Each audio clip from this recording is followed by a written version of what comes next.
তুই যখন ছোট আছিলি এই সেই কড়াই, এই কড়াই সাক্ষী তোর দাদি এক কড়াই গরম তেল এমনি আমার শরীরে চিপটা মারছিল।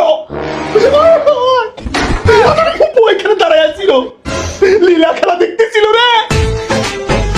আমি ছটফট করতেছি ও লীলা খেলা দেখে, আর তোর বাপ জাউরা ওইখানে বসে দেখা করতেছিল, একবার আসে নাই। আম্মা কান্দো না তুমি। কি কষ্ট করে সংসার করছি তুই জানিস না? কেউ আমার পাশে ছিল না। আম্মা কান্দো না, একটা মাংস দাও।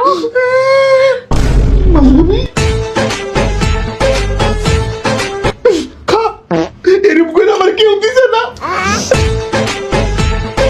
আর তোর ফুপু ওইটা তো আসলে এক নম্বরে শাকচুন্নি। তোর বাপ এখানে উল্টা সিধা কথা লাগাই, তোর বাপ কোনো কিছু দেখতো না। বোনের কথা শুনে এসে আমার মারতো, জুতা দিয়ে মারতো, পা দিয়ে মারতো, গরম ভাবে পানি ঢেলে দিত আমার গায়ে তো দিত না। কি কষ্ট করে এই সংসারটা আমি করছি তিলে কিলে, তুই কি জানোস? এই সংসারের অনেক মায়া। আম্মা কান্দো না, আমি পড়ালেখা করে ডাক্তার হমু, তারপর আমি তোমার নিয়ে অন্য বাচ্চা জমুগা। তাই তোর দাদি কি করতো জানোস? কি করতো? বাড়ির যত কাপড় আছে সবাই না আমার সামনে পালাইতো।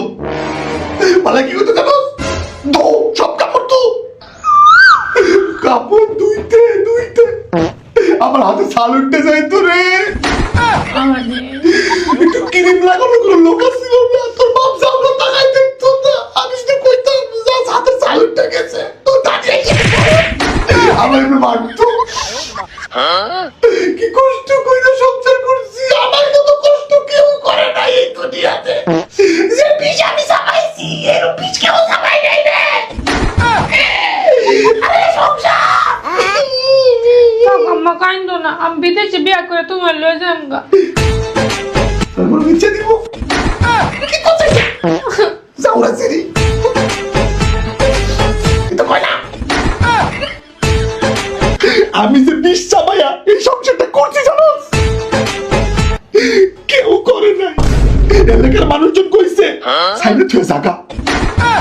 কি সুন্দর ছিলাম, কাগজের পৃষ্ঠার মতো দেখতে আমি।